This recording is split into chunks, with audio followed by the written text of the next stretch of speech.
Good morning बच्चों, कैसे हैं आप सभी। बच्चों हम पढ़ रहे थे आपकी जो आरो बुक है उसके काव्यखंड का चैप्टर उत्तरा कवितावली, जो कि उत्तरकांड से लिया गया है, जिनके लेखक हैं गोस्वामी तुलसीदास। तो बच्चों कल की क्लास में मैंने आपको गोस्वामी तुलसीदास का जीवन परिचय और साहित्य परिचय समझा दिया था। आइए हम अब अपनी पोयम समझते हैं, यानी काव्यांश पढ़ते हैं। देखिए पहला जो पैराग्राफ है जो कवितावली उत्तराखंड से लिया गया है उसका एक्सप्रेशंस में आपको यानी कि व्याख्या समझाती हूँ। किसवी किसान कुल, बनिक भिखारी भाट, चाकर चपल नट चोर चार चेटकी, पेट को पड़त गुन गड़त चढ़त गिरी, अटत गहन गन अहन अखेटे की, ऊंचे नीचे करम धरम करी, पेट की हो पचत बेचत बेटा बेट की, तुलसी भुजाए एक राम घन श्याम ही ते, आगे बढ़ बागिते बड़ी है आगी पेट की।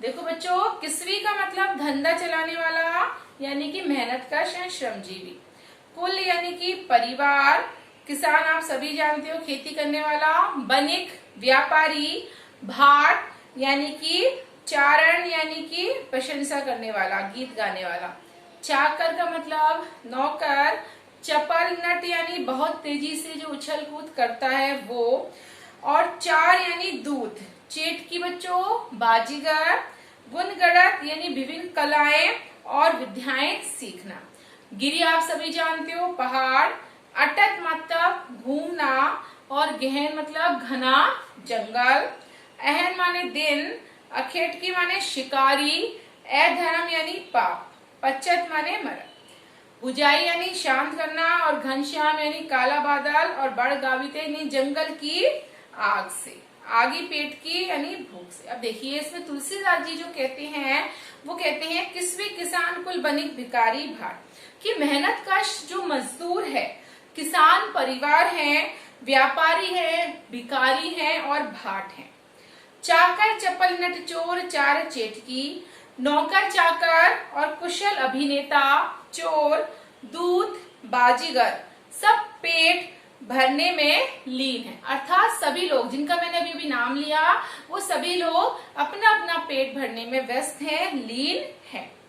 पेटत को पड़त न गुणत गड़त चढ़त गिरी, यानी विद्या अध्ययन में जुटे जन जो भी लोग हैं वो पेट के लिए क्या कर रहे हैं, पढ़ाई कर रहे हैं, कोई विभिन्न कलाएं और विद्याएं सीख रहा है, तो कोई पर्वतों पर आजीविका खोज रहा है।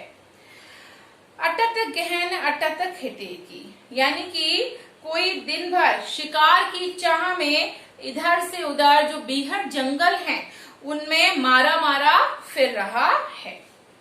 ऊंचे नीचे करम धर्म अधरगरी, लोग पेट भरने के लिए ऊंचे नीचे कर्म यानी कि ऊंचे नीचे अधर्म कर्म कर रहे हैं, और उनको धर्म का और अधर्म का कोई भी ख्याल नहीं है, वे बिना धंधे में लगे हुए हैं। यहाँ तक कि पेट भरने के लिए लोग अपने बेटा और बेटी उनको भी क्या कर रहे हैं बच्चों, बेचने पर विवश हो गए हैं। तुलसी भुजाई एक राम घनश्याम हिते, आगी बढ़ बागिते बड़ी है आगी पेट।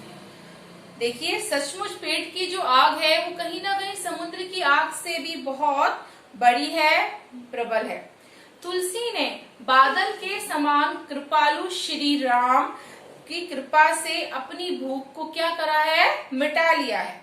अर्थात बच्चों आशय यह है कि उन पर श्री राम की कृपा है, इसलिए उन्हें अब भूखा नहीं रहना पड़ता है।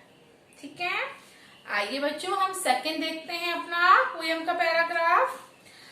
खेती ना किसान को, भिखारी को ना भीख बली, बनिक को बनिक ना चाकर को चाकरी, जीविका विहीन लोग सीध मान सोच बस, कहे एक एक अंसो कहाँ जाई का करी, वेदों पुराण कहीं लोको विलोकियत साकरे सवे पैराम रावरे कृपा करी।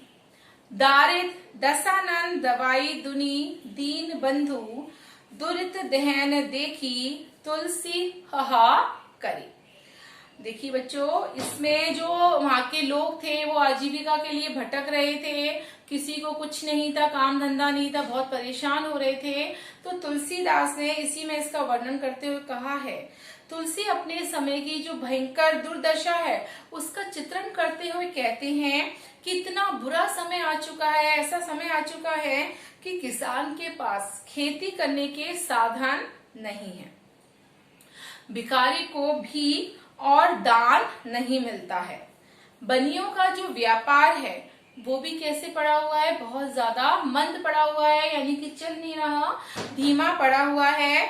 नौकरीशुदा जो लोग हैं नौकरी के लिए कहीं ना कहीं दर दर भटक रहे हैं, अर्थात उन्हें कहीं भी कोई भी जो काम धंधा है वो मिल नहीं पा रहा है। काम धंधे से वंचित जो लोग हैं वो चिंता के कारण बहुत ज्यादा सिहरे हुए हैं, अर्थात चिंता के कारण बहुत ज्यादा परेशान हैं। सभी जो हैं वो एक एक से यही कहते दिखाई पड़ रहे हैं कि कहाँ जाएं और अब क्या करें। तुलसी जो है भगवान पर आस्था प्रकट करते हुए कहते हैं कि हे राम, वेदों और पुराणों में भी कहा गया है और लिखा गया है कि आज के युग को देखकर भी मैं कह सकता हूँ कि ऐसे संकट के समय में आप ही कृपा करते हैं तो संकट क्या होता है, चला जाता है, टल जाता है। हे दीन दयालु, आज दरिद्रता रूपी जो रावण है उसने सारी दुनिया को कहीं ना कहीं अपने चंगुल में फंसा लिया है। चारों ओर पापों की जो ज्वाला है वो जल रही है, उसे देखकर सभी लोग बहुत ज्यादा परेशान हैं और त्राही त्राही चारों ओर मच गई है, सब हाय हाय कर रहे हैं। ठीक है बच्चों, देखिए अब हम तीसरा पैराग्राफ देखते हैं अपना। धूत कहो अवधूत कहो, रजपुत कहो जोल्हा कहो को, काहू की बेटी सो बेटो ना ब्याह, काहू की जाति बिगाड़ ना सो, तुलसी सरनाम गुलाम हुए राम को, जाको रुचे सो कहे कछु ओ, मांगी के खैबो मसीहत को सोई बो, लेवो के एक को न देवो को।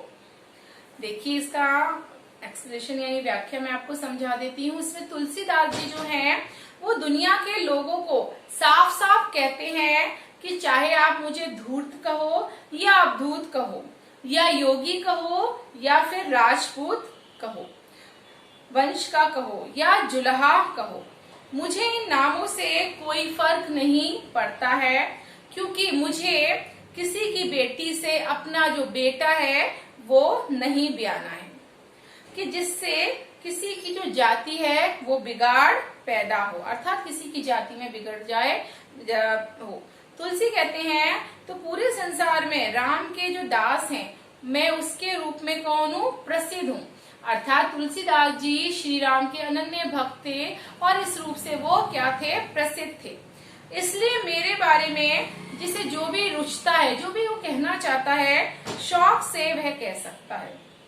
मुझे इन सब बातों से कोई लेना देना नहीं है, कोई मतलब नहीं है कि कोई मुझे कुछ भी कह रहा है, कोई मुझे फर्क नहीं पड़ता, क्योंकि मैं तो मांग कर खाता हूँ, मस्जिद में जाकर मैं सो जाता हूँ, मुझे इस दुनिया से कोई भी लेना देना नहीं है, कोई भी मतलब नहीं है, मैं तो सिर्फ और सिर्फ अपनी मस्ती में लगा रहता हूँ, अर्थात अपनी मस्ती की धुन में रहता हूँ।